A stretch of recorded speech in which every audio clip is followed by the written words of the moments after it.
ఎవరు బతకలేరు. అందులో గాలి కూడా ఆడని ఊపిరాని పరిస్థితుల్లో చంద్రబాబు నాయుడు గారు వైఎస్ఆర్సీపీ వాళ్ళు ఈ వరదల్లో ఎవరు చిక్కుకో ఉన్నారని జస్ట్ డేటా తీసుకుంటే చాలు హత్యా రాజకీయాలు చేయాల్సిన అవసరం చంద్రబాబు నాయుడు గారికి ఎందుకు? జస్ట్ వరదల్లో కొట్టుకుపోతారు, లేదా ఇళ్లలోనే చచ్చిపోతారు. పోనీ చంద్రబాబు నాయుడు గారు పెద్ద మనసుతో ఎన్ని చేశాడు. కేవలం రోజా మీరు అంటే నీకు నగిరిలో వరదలు రానక్కర్లే, విజయవాడలో కూడా వరదల్లో వైఎస్ఆర్సీపీ వాళ్ళు చిక్కుకున్నారు కదా. ఒక్క నా బట్టైనా వైఎస్ఆర్సీపీలో కోట్లు సంపాదించిన ఒక్కడైనా నెలలోకి దిగి ఈరోజు రోజా తిరుమల కొండ మీదకి వెళ్తే ఎవరైనా ఆపారా? మొన్నే పోయింది ఒక వారం క్రితం. ఎవరైనా ఆపారా? అక్కడే ఆపంది, అధికారం వచ్చేది అక్కడే ఆపంది. నువ్వు నీళ్ళలోకి వెళ్ళి ప్రజలకు సేవ చేస్తుంటే ఎవడు ఆపుతాడు నిన్ను ఆపే అంత పరిస్థితి ఎక్కడుంది? ఎవరి పాటికి వాళ్ళు నీళ్ళలో కూర్చొని ఈదుకుంటా 10 మందికి సాయం చేస్తుంటే నువ్వు ఇంకో వైపు పో, వాళ్ళు ఇంకో వైపు పోతారు. ఆహార పొట్లాలు తీసుకోండి. ఎంతసేపు ఎవరైనా చచ్చిపోతే బాగుండు. చంద్రబాబు నాయుడు గారు వాళ్ళకి ఏమీ చేయలేకపోయినాడు. పొరపాటున మనం ఏమన్నా మేలు చేస్తే 10 మంది బతికేస్తే చంద్రబాబు నాయుడు గారు అకౌంట్లోకి వెళ్ళిపోద్దా? లేకపోతే మనం సేవ్ చేస్తే ఇప్పుడు శవాలు దొరకవు. బతికించడానికి సవాల్ ఇచ్చేది చంద్రబాబు నాయుడు గారు అయితే చచ్చిపోయిన శవాలు నేర్చుకునేది జగన్మోహన్ రెడ్డి, అతని క్యాబినెట్ మినిస్టర్లు, అతని ఎమ్మెల్యేలు. అంటే నేను రోజా గురించి చెప్పేది అయితే సిగ్గు లేని రోజా, వాడిపోయిన రోజా, ఓడిపోయిన రోజా. ఇంతకన్నా ఇంకా నోరు మూసుకో. ఇంకా కూడా మనం కొంచెం టైం తీసుకోవాలి. ఇది తిరుమలకు లడ్డూకు సంబంధించిన విషయం కాబట్టి.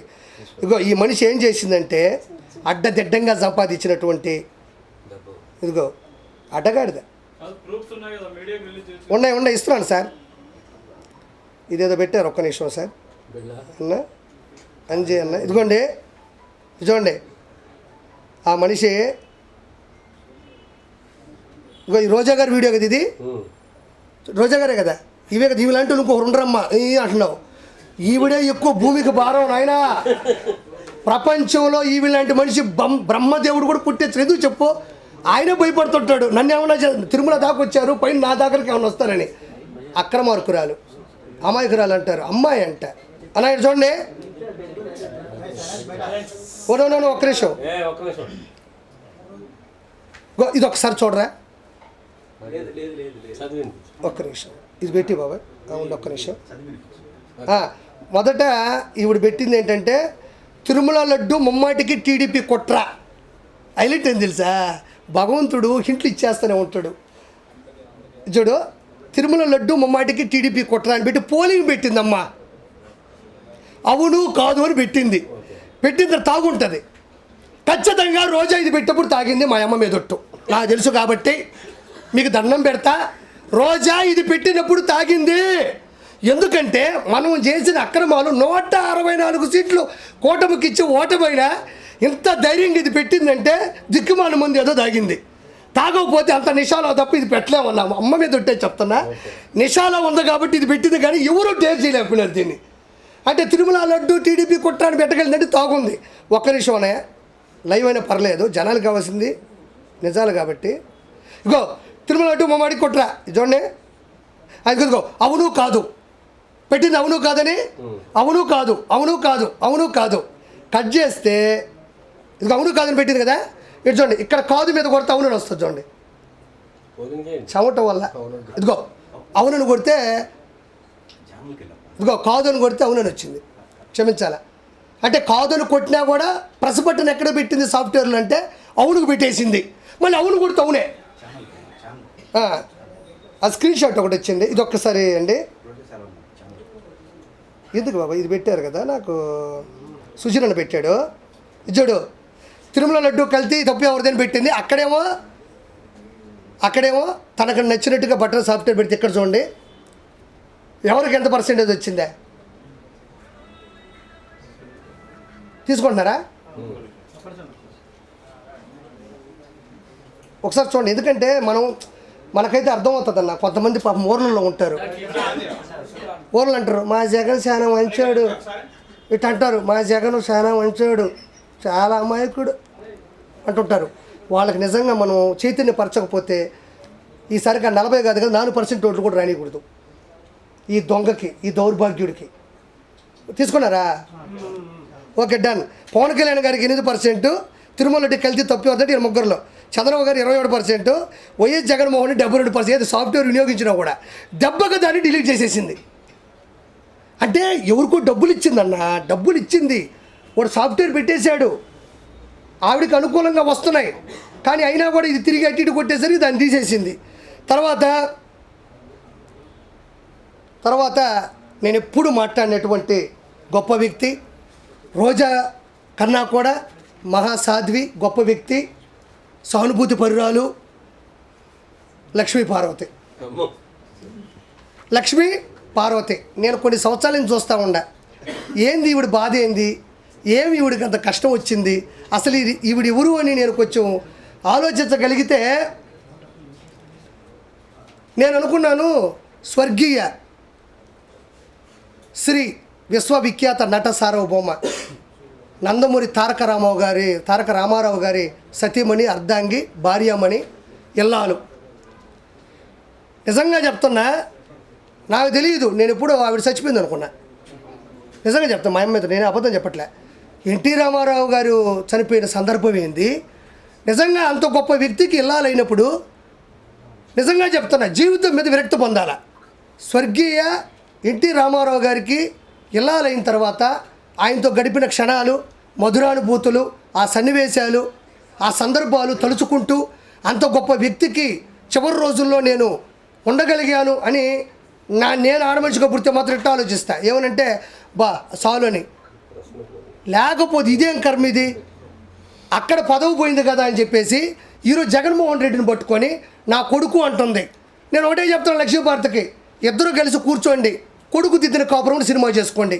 కొడుకు జగన్మోహన్ రెడ్డి, అమ్మెవరు లక్ష్మీపార్వతికి గారు అనాలని అందరూ అంటారు, రోజాని అన్నాం, ఈవిడ్ని అన్నాం. ఎందుకంటే కేవలం మన విశాఖపట్నంలో ఒక హెల్త్ యూనివర్సిటీకి, విశాఖపట్నం కదా, విశాఖపట్నంలో ఒక హెల్త్ యూనివర్సిటీకి నందమూరి తారక రామారావు హెల్త్ యూనివర్సిటీ, విశాఖపట్నం కదా, క్షమించండి ఏమనుకోద్దు, పర్లేదు, దీనివల్ల ప్రపంచం మునిగిపోదు, వాళ్ళు చేసిన అక్రమం కన్నా ఇది పెద్దప్పుడు. విజయవాడ హెల్త్ యూనివర్సిటీలో నందమూరి తారక రామారావు గారు ఎన్టీఆర్ హెల్త్ యూనివర్సిటీ అని పెడితే జగన్మోహన్ రెడ్డి వాళ్ళ నాయన పేరు పెట్టాడు, YS Rajasekhar Reddy health university అని. నీకు నిజంగా లక్ష్మీపార్వతి ఒక మాట మాట్లాడుతున్నా, నీకు సిగ్గుంటే, కొంచెమైనా బుద్ధి ఉంటే, నీకు ఎన్టీ రామారావు గారి మీద ప్రేమ ఉంటే, నీలో నిజాయితీ ఉంటే, నువ్వు నిజంగా ఆడదానివే అయితే, చంద్రబాబు నాయుడు గారు వెన్నుపోటు పొడిచారు, చంద్రబాబు నాయుడు గారిని నోటి మీద పడేశారు, వాళ్ళ 11 మంది పిల్లలు దేకట్లేదు అంటున్నావే, సరే దేకట్లేదు పక్కన పెడదాం. నువ్వు నిజంగా మంచిదానివి అయితే ఈరోజు జగన్మోహన్ రెడ్డి తన తండ్రి పేరు పెడుతుంటే, నీ భర్త పేరుని తీసేస్తుంటే నువ్వేం చేస్తున్నావు? జగన్మోహన్ రెడ్డి కాళ్ళు పట్టుకొని నొక్కుతున్నావా? చిల్లర ఖర్చులు కమ్ముడిపోయినా చిల్లర మనిషివి కదా నువ్వు. ఒక లెజెండు విశ్వవిఖ్యాత నట సార్వభౌమ నందమూరి తారక రామారావు గారి పేరు తీసేసి ఒక తన తండ్రి పేరు పెట్టుకుంటుంటే మీ ఆయన పేరు తీసేస్తున్నప్పుడు నువ్వు ఏడుండవు? చచ్చిపోయినావా? నువ్వు కూడా రోజాలాగా తాగి పడుకున్నావా, నిద్రపోయినావా? ఇవంటది అన్ని టెస్టులు చేస్తారు, టెస్టులు చేసిన తర్వాత లడ్డూలోకి నెయ్యి ఎట్టొస్తుంది అనింది. ఏమనింది? అన్ని టెస్టులు చేస్తారు, బండి ఇక్కడికి వస్తుంది, అన్ని టెస్టులు చేస్తారు, ఎట్టొస్తుంది లడ్డూలోకి నెయ్యి అనింది. చిన్న ఉదాహరణ చెప్తా. విశ్వవిఖ్యాత నట సార్వభౌమ 243 చిత్రాల్లో నటించినటువంటి కథానాయకుడు, తెలుగుడి ఆత్మగౌరవాన్ని ప్రపంచానికి చాటి చెప్పిన వ్యక్తి, 9 నెలల్లో పార్టీ పెట్టి పార్టీని గెలిపించినటువంటి శక్తి, మంది మార్బలం, బలగం, అద్భుతం, అద్వితీయం అయినటువంటి కుటుంబం కలిగిన శ్రీ ఎన్టీఆర్ గారి లైఫ్లోకి నువ్వు ఎలా వచ్చావో అక్రమంగా లడ్డూలో కూడా నెయ్యి అలానే వచ్చింది. నిజంగా చెప్తున్నా, అంత గొప్ప ఫ్యామిలీలోకి ఒక దుష్ట శక్తి ఎలా వచ్చిందో ఈ రోజుకి అంతుపట్టని విషయమే తల్లి. ఆ మహానుభావుడికి జీవితంలో మచ్చే లేదు. ప్రపంచంలో అతను చూసి నటించే వాళ్ళు ఉన్నారు. శ్రీరామచంద్రుడు అంటే ఆయన ఫోటో పెట్టుకున్న వాళ్ళు ఉన్నారు, కర్ణుడు అంటే ఆయన ఫోటో పెట్టుకున్న వాళ్ళు ఉన్నారు, చంద్రుడు అంటే ఆయన ఫోటో పెట్టుకునే పరిస్థితులు వచ్చినాయి, శ్రీకృష్ణుడు అంటే ఆయన ఫోటో పెట్టుకున్న పరిస్థితుల నుండి అంత గొప్ప కుటుంబాన్ని సృష్టించిన వ్యక్తి జీవితంలోకి నువ్వు ఎలా అయితే అక్రమంగా దుష్టశక్తిలో వచ్చావో అదే అద్భుతమైన ఎన్టీ రామారావు గారు లాంటి లడ్డులోకి నీలాంటి దుష్టశక్తి జంతువు కొవ్వు వచ్చింది. ఇంకెంతకన్నా నేను చెప్పలేను. అంతంత కుటుంబం ఏంది, అది ఎంత పెద్ద కుటుంబం. నువ్వే ఆనించి దాపరించినావు. అరుంధతి సినిమాలో పశుపతి వచ్చి వచ్చినావే, గద్వాల కోటలోకి పశుపతి వస్తాడు చూడు, పశుపతి. ఆ కుటుంబంలోకి వచ్చి ఏదైనా వెళుతుందంటే ఆ మహానుభావుడు గారి కుటుంబంలో నువ్వు కాదా? నీ మచ్చ కాదా? నీ దౌర్భాగ్యం కాదా? ఎన్టీ రామారావు గారు లాంటి వ్యక్తి మరణించిన తర్వాత నాకు ఇప్పటికీ అర్థం కాదు, ఆ మనిషి ఆ రోజు ఎట్టుందో ఈ రోజుకి ఎట్టే ఉంది. బరిగూట్లు కట్టేసేప్పుడు గోటా ఉంటుంది చూడు, చూసారా? గోటం గట్టిగా ఉంటుంది. మన ఎద్దులు కట్టేసేప్పుడు గోటా ఉంటుంది.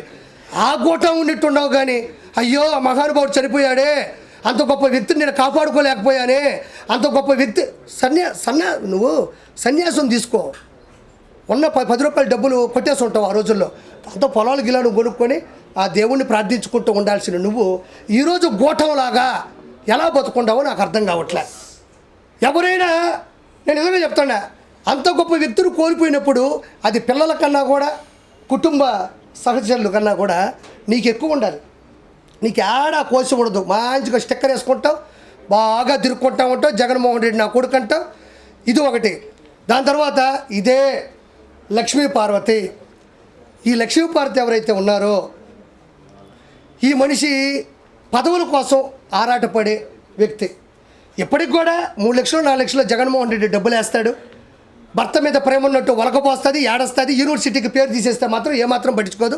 జగన్మోహన్ రెడ్డి కొడుకు చెప్పు. నేను చెప్తున్నా, నువ్వు చేసే పనులకి, నువ్వు చేసే చేష్టాలకి, నువ్వు క్రియేట్ చేసిన పరిస్థితులకి, నీలో ఉన్న అవినీతికి, నీలో ఉన్న నంగనాచి తత్వానికి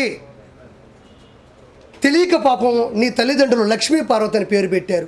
ఎంత పెద్ద పేరు అయ్యా అదే, లక్ష్మీ పార్వతి. హిందువుల్లో ఒక పేరే ఇది గొప్ప అనుకుంటే ఇలాంటి నంగనాచిక అలాంటి పేర్లు పెట్టాల్సి వస్తుందంటే వాళ్ళ తల్లిదండ్రులే నిన్ను చిన్నప్పుడే చంపేసి ఉండేవాళ్ళు. లేదంటే ఆ పేర్లు పెట్టకుండా నంగనాచి, నన్ను నమ్ముకో, ఉన్నదమ్ముకో, ఇలాంటి పేర్లు పెట్టుండేవాళ్ళు లక్ష్మీ పార్వతికి.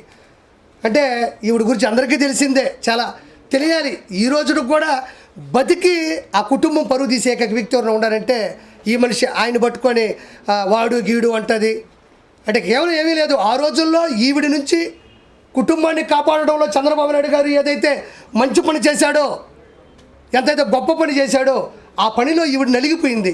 ఈవిడ అనుకున్నటువంటి ఆటలు సాగల. అందుకని చంద్రబాబు నాయుడు గారు ఈవిడికి వ్యతిరేకి. దాని తర్వాత ఈరోజు హిందూ దేవాలయాల మీద ఎలాంటి దాడులు క్రిస్టియన్స్ చేస్తున్నారు అనేది నిన్న కూడా ఎవరో చెప్తున్నారు, వామ్మో క్రిస్టియన్స్ని ఇబ్బంది పెడుతున్నారు హిందువులు అని. దాని గురించి కూడా మాట్లాడితే ఇదిగోండి చూడండి, ఇది ఒరిజినల్ అవుట్పుట్. ఇది హిందూ దేవాలయాల మీద క్రిస్టియన్ మతస్థులు చేసినటువంటి దాడులు చాలా ఉన్నాయి. ఒక 5 వినిపిస్తాను నేను కూడా.